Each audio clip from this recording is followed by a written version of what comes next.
El gobierno prefirió mantener vigente la cuarentena para 6 comunas de la región metropolitana hasta el próximo lunes 13 de abril. Desde entonces, la restricción sanitaria va a continuar solo en Las Condes y parte de las comunas de Ñuñoa, Puente Alto y Santiago, sectores de estas comunas. Algunos alcaldes, académicos y expertos en materia de salud advierten riesgos de levantar la medida de la gran parte de la zona oriente de la capital.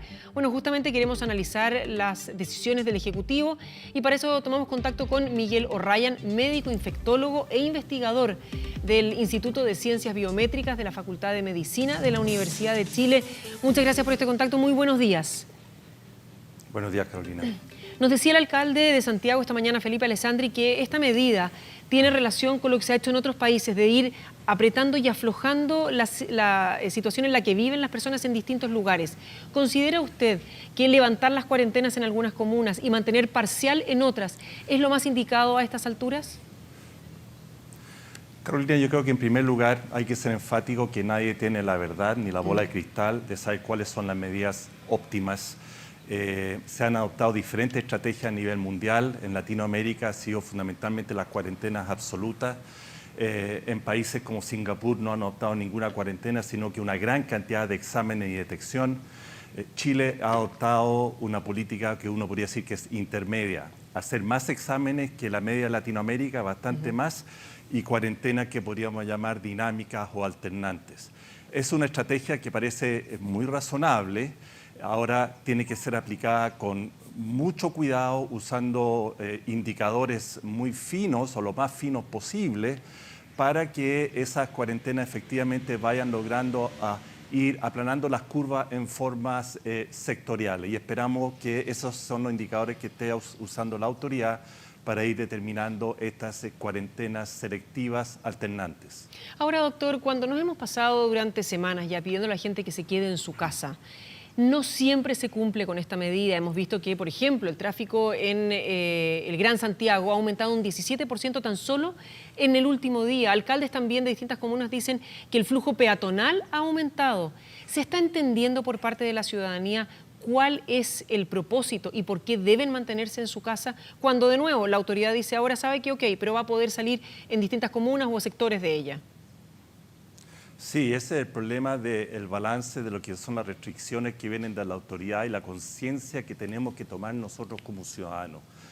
Y algunos no lo están tomando con la conciencia necesaria. Entramos en el segundo mes de la epidemia en Chile, que es el mes crucial si uno se compara con lo que ocurrió en Europa. Es durante el segundo mes que las curvas se disparan y llegan entonces a saturar los sistemas de salud. Si nosotros vamos a evitar o no esa curva es lo que vamos a ver ahora durante las próximas 3 o 4 semanas y depende de cada uno de nosotros. Si no la evitamos, si no nos distanciamos, si no hacemos autoconciencia de esa necesidad, podemos estar en situaciones muy, muy complicadas de aquí a 3 a 4 semanas. A ver, si tomamos en comparación, doctor, las medidas de levantamiento de cuarentena, que a todo esto dijeron, las autoridades, nos confirmaba también el alcalde durante esta mañana de Santiago, se va evaluando día a día, o sea que son por 7 días y vamos a ver qué es lo que ocurre después. Pero si se levantan estas medidas, como usted bien decía, cuando entramos al segundo mes, la proyección del pic está siempre pensada para entre fines de abril y principios de mayo, o usted tiene otra vaticinio de lo que podría ocurrir. Yo diría que lo peor que uno puede hacer ahora es hacer ese tipo de vaticinio porque puede equivocarse rotundamente, porque en la medida que vamos haciendo medidas de contención o mitigación más efectivas, ese aplanamiento va a ir subiendo más lentamente y esos picos, cuando tenemos el máximo número de casos diarios ocurriendo, hasta que eso empiece a disminuir, puede irse desplazando de alguna manera. ¿Qué es lo que queremos? Queremos desplazar ese pico, ojalá que suba lentamente durante los próximos meses y después empiece a bajar. De tal manera de que no vaticinaría en este momento un pic, se habla de mayo, en algún momento de mayo. Tenemos la razonable esperanza que en mayo, si lo hacemos bien, empiece a bajar los números nuevos de casos. Pero eso estamos a un mes y medio. En este momento tenemos que evitar que esa curva ascienda de una manera muy intensa y esa es la labor de todos. Doctor, justamente hablando de las curvas, si nos comparamos con países de Europa, España, por ejemplo, que supuestamente había tenido su pic la semana pasada y que vuelve a haber un repunte en cuanto a la cantidad de contagiados y también, lamentablemente, de muertes, ¿cómo estamos nosotros? Si no estoy mal, hemos tenido un aumento detectado de 300 casos aproximadamente, en promedio, ¿ya? Hasta diarios, hasta esta fecha, teniendo un pic de más de 420 el 4 de abril. Las muertes más o menos siguen la misma curva. Un aumento, un pic el día 5 de abril, con 7 muertos en una jornada. Respecto de las variables internacionales, ¿cómo estamos? Primero, Carolina, hay que tener mucho cuidado cómo hace uno las comparaciones de casos infectados, porque esos son casos infectados detectados. Y eso tiene una relación directa con la cantidad de test que están haciendo los diferentes países. Si nos comparamos con todo el resto de Latinoamérica, excepto Brasil, somos bastante por lejos el país que tiene el mayor número de casos, pero eso no significa que tengamos más infecciones que en nuestros países vecinos. Es que lo estamos detectando más porque estamos haciendo más test. Tenemos bastante menos casos que en la mayoría de los países de la OCDE porque estamos haciendo menos test. Entonces, ese es un punto muy relevante. Una variable que uno usa, lamentablemente, es el índice de letalidad. ¿Cuántas personas están falleciendo? Porque eso, los países que tienen buenos registros de fallecimiento, hay en el continente, por ejemplo, Argentina, que tiene buenos registros, uno puede comparar y decir cómo estamos en ese indicador, duro, pero es un indicador. Y con Argentina, uno ve que ellos tienen, para el tamaño del país, algo menos, un poco menos de fallecidos que nosotros por COVID, según su registro. Confiamos los registros de los argentinos, no tengo por qué no confiarlo. Pero eso supone que en Argentina, para la tasa de población, están teniendo más o menos el mismo número de casos que nosotros, porque estamos más o menos parecidos. ¿Cuál es la diferencia con Argentina? En Argentina han adoptado una estrategia de cuarentena total, con poco registro, pero cuarentena total. Tienen al país detenido. Chile está usando esta estrategia intermedia. País parcialmente detenido, pero haciendo más detección. Ahora, doctor, justamente usted lo mencionaba, ¿qué pasa con los casos asintomáticos? Según investigaciones que he estado revisando en Estados Unidos, en Alemania, se habla de que entre un 25 y un 50% de la población es asintomática. Por lo tanto, son personas que no saben que tienen el virus, pero que sí lo van contagiando, son portadores, son vectores. ¿Qué se está haciendo para tratar de evitar aquello? ¿Y cómo podemos seguir protegiéndonos? Es importante quizás precisar esa información, Carolina. Hay que diferenciar, por un lado, la persona que puede estar contagiando el virus cuando no tiene síntomas, pero los va a desarrollar. Es una persona que está en periodo de incubación de la enfermedad y la va a desarrollar. Que lo que hemos aprendido es que eso puede ocurrir hasta 1 a 2 días antes de desarrollar los síntomas. Esa persona está excretando el virus en un periodo asintomático, pero va a desarrollar los síntomas. Y ese probablemente juega un rol relativamente importante. No sabemos qué porcentaje, pero probablemente. Ahora, otra cosa es esto de alguien que pueda tener el virus y tener lo que se llama una infección asintomática completa, es decir, que teniendo el virus, habiendo desarrollado lo que se llama una infección muy leve o subclínica que no se detecta, pueda estar transmitiendo el virus. Para algunos virus respiratorios esto juega un rol muy importante, como la influenza en los niños, por ejemplo. Para este virus no conocemos todavía cuál es la magnitud de esa infección asintomática. Se ha especulado mucho que a lo mejor los niños podrían estar jugando un rol aquí, siendo infectados pero no teniendo síntomas. No tenemos todavía información dura al respecto, la vamos a tener cuando hagamos estudios de cero prevalencia, detección de anticuerpos, y veamos qué porcentaje de la población efectivamente se infectó sin nunca habiendo tenido síntomas. Por ahora eso no está muy claro. Doctor, y justamente, ¿qué pasa entonces con las personas que son dadas de alta? En otros países sabíamos que se tenía que tomar el test y tener 2 negativos antes de que la persona pudiese ser devuelta a su casa. Pero así todo, en Italia hay un caso en el cual, uno de los primeros de Torino, en el cual se le dan los 2 negativos, se manda a su casa y a los pocos días vuelve a testear positivo. Por lo tanto, ¿se está llevando a cabo y cuál es el protocolo del alta para nuestro país? Carolina, como prácticamente todo lo que ocurre relacionado con enfermedad infecciosa y la vida, uno se maneja con probabilidades. Es imposible manejar absolutos porque siempre van a haber excepciones a la regla o lo que ocurre. Lo que hemos aprendido hasta ahora, y hay bastantes estudios para ello, que la excreción viral que produce contagio, que es la relevante para el tema de control, ocurre fundamentalmente desde 2 días antes de desarrollar los síntomas hasta 7 a 10 días después de que uno ha mejorado, especialmente en los días en torno a cuando uno está con más síntomas.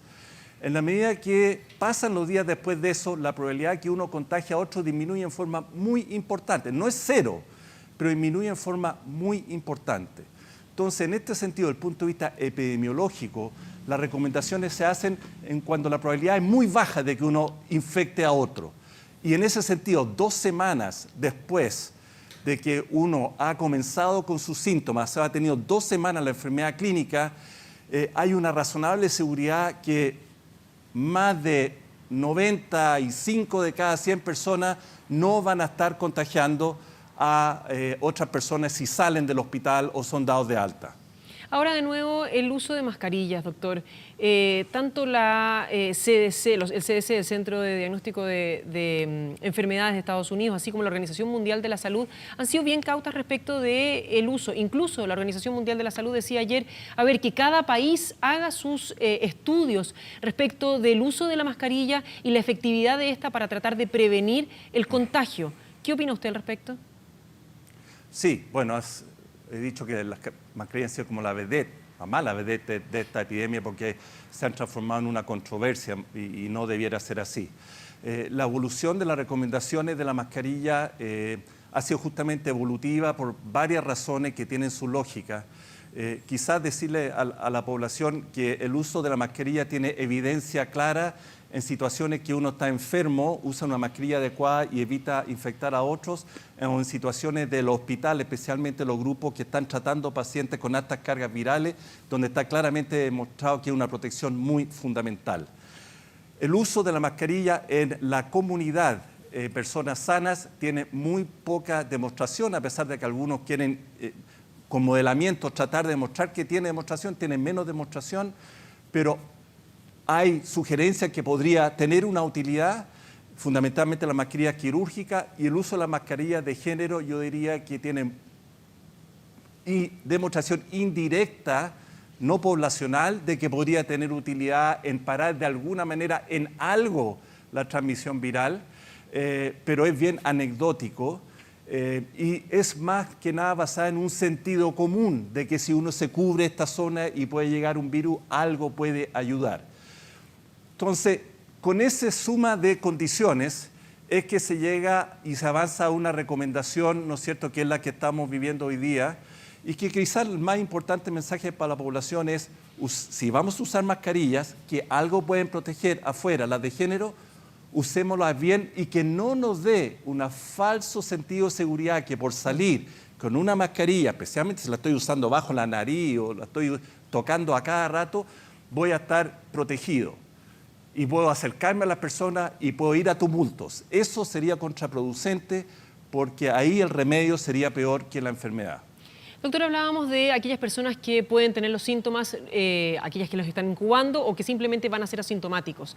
Ahora bien, se ha pedido que quienes tengan la sintomatología se acerquen de inmediato a un centro de salud o llamen por teléfono en las líneas habilitadas. Pero ¿qué pasa con las nuevas sintomatologías que hemos estado viendo? Por ejemplo, la pérdida del gusto o del olfato. Por otro lado, se conoce que hay sintomatologías que hablan de conjuntivitis, otros que hablan de una inflamación general por el cuerpo por dentro, con lo cual se lleva incluso a que haya personas que estén desorientadas y esa sea la sintomatología que tienen. Sí, bueno, al igual como señalábamos antes en cuanto a la excreción viral, ¿no es cierto?, empiezan a aparecer un conjunto de otros síntomas dentro de la biología de este virus y el cuadro clínico que es bastante variada. Pero sin embargo lo que uno tiene que hacer desde el punto de vista epidemiológico para la recomendación de la población es usar aquellos síntomas que son más frecuentes y comunes, porque si no estarían atestados nuestros servicios de urgencia y atención primaria con personas con síntomas que son más propios de otros virus y no de este, que este los puede dar pero no son los más característicos. Y en ese sentido yo diría que la fiebre, la tos, el decaimiento, los dolores musculares siguen siendo hasta ahora los signos cardinales para consultar.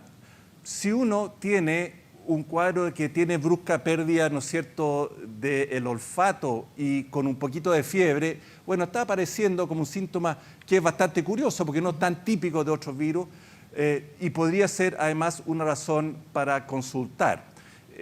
Pero ya tener solamente una conjuntivitis por sí sola o tener solamente una tos irritativa leve, entra a tallar todos los temas alérgicos, ¿no es cierto?, que son bastante típicos de esta época, y si personas empiezan a consultar masivamente por esos síntomas, que existe la muy leve probabilidad que sea COVID, si no aparece algo de fiebre o algo de esa tos seca, lo más probable es que vamos a estar atestando nuestros servicios con personas que tienen alergia o otro virus que no es COVID. Por eso la recomendación, yo diría, todavía se mantiene. Y más importante, Carolina, es, por favor, si usted tiene un cuadro de tos o fiebre y empieza a tener la más mínima sensación que le falta respirar, significa que puede estar avanzando a un cuadro más severo, y ahí es muy mandatorio que usted consulte, porque mientras antes sea visto y antes eventualmente sea tratado con apoyo, mejor le va a ir, mejor es la posibilidad de sobrevivencia.